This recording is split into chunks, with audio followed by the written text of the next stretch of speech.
welcome all of you here at the Ministry of Foreign Affairs. As some of you know, it's not the first time that we are going to discuss the functioning of the international monetary and financial system. I think most of you have received this little book which we produced in '92, if I remember well. Yes, that's right. And some of you have been present also in that former conference of '92, which had as its subtitle Rethinking the International Monetary System.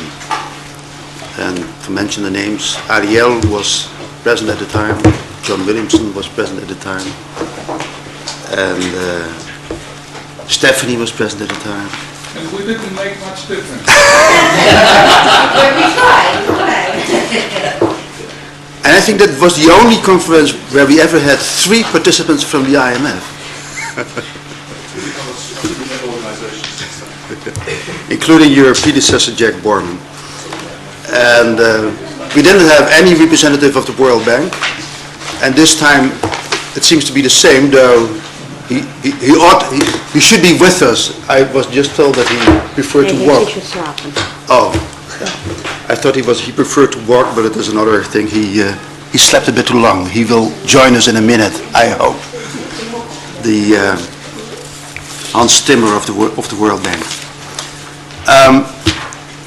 I think there is general agreement about the fact that the external financing of US deficits is not sustainable.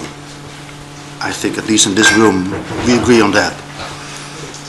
I think there's also agreement on that when, well, you really have 2 sets of big players. On the one hand you have countries, US, Asia, Europe, Latin America, Africa, and on the other hand you have companies. And if you call it a game which is going on, I think everybody agrees that when the game ends in a disorderly way, all countries will have trouble. And we are going to focus particularly on developing countries, on emerging countries. Now, when people discuss the origins of the current problems, then I think you can go in 3 ways. Either you say it's countries, some countries save too little, spend too much, others save too much, spend too little. You can also look at companies.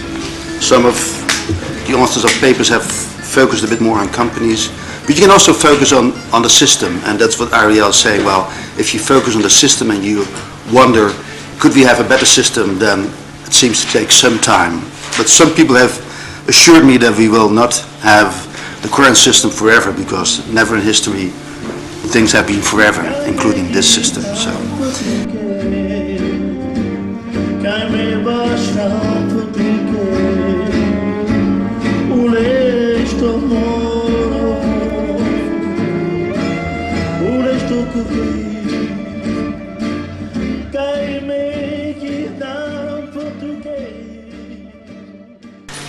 And when you look at how to resolve the problem, I think you can also go in 4 directions. Either you say, well, some countries or many countries should have different policies.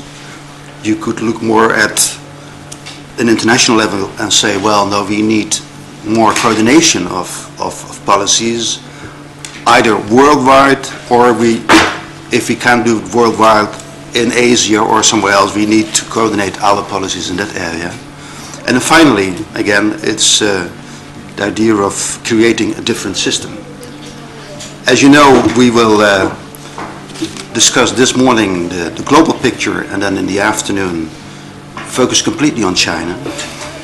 And then tomorrow morning we will focus both on what Europe and Asia can do, ought to do.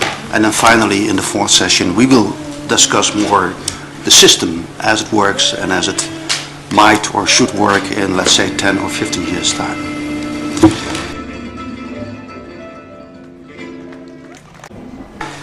I'm very glad we have, for this morning's session, for this global picture, 4 authors who have worked together. The first 2, Joost Park and Barry Eichengreen. You 2 have the floor. I don't know how you decided.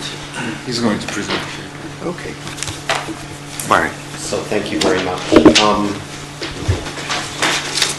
Young-Shou has asked me to do the presentation and promised that he will say nothing at all. So we know that almost all of his promises are kept. I suspect this one to say nothing. I hope this one to say nothing at all will be violated. This is my first visit to a FONDAD conference. My name is on the front of another one of these nicely titled volumes, the one from 1995, Can Currency Crises Be Prevented or Better Managed? Another one of our mutual co-authors presented that paper, however, so it's nice to finally be here for what I think is a discussion of the topic and the problem of the day.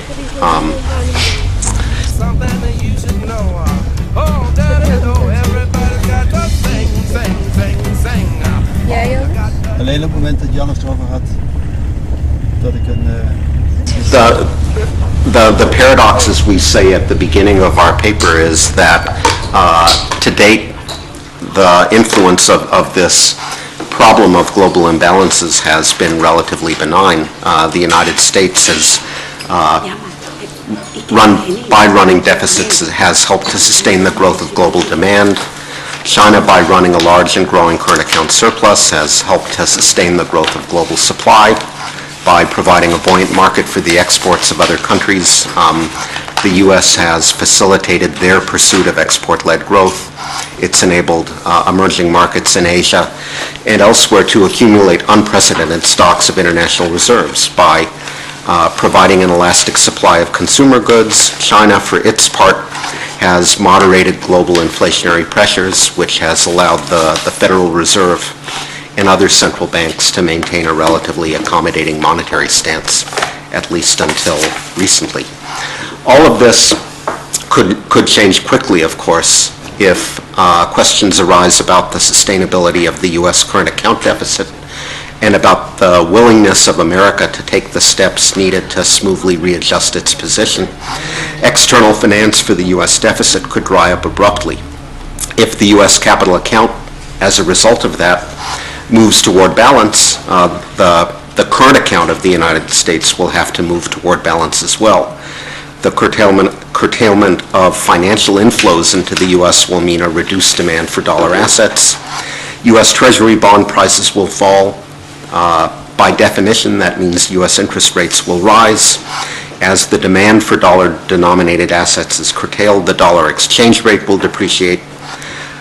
There will be higher import prices, which will begin to fan imported inflation and force the Fed to raise policy rates faster than it would otherwise. So the question for us today, I think, is how De standaard westerse tomatensoep, maar ik vond hem best wel lekker fris ook. Ik ook, ja. Dat die van echt tomaten gewoon was. En smakelijk.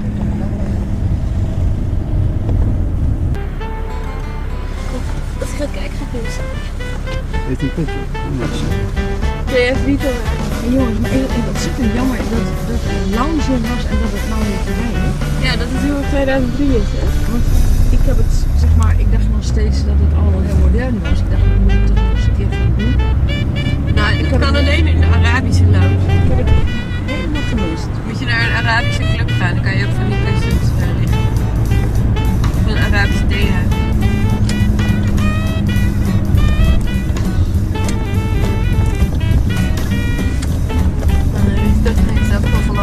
Maar is er in Amsterdam een Arabisch café? En dat is gewoon uit.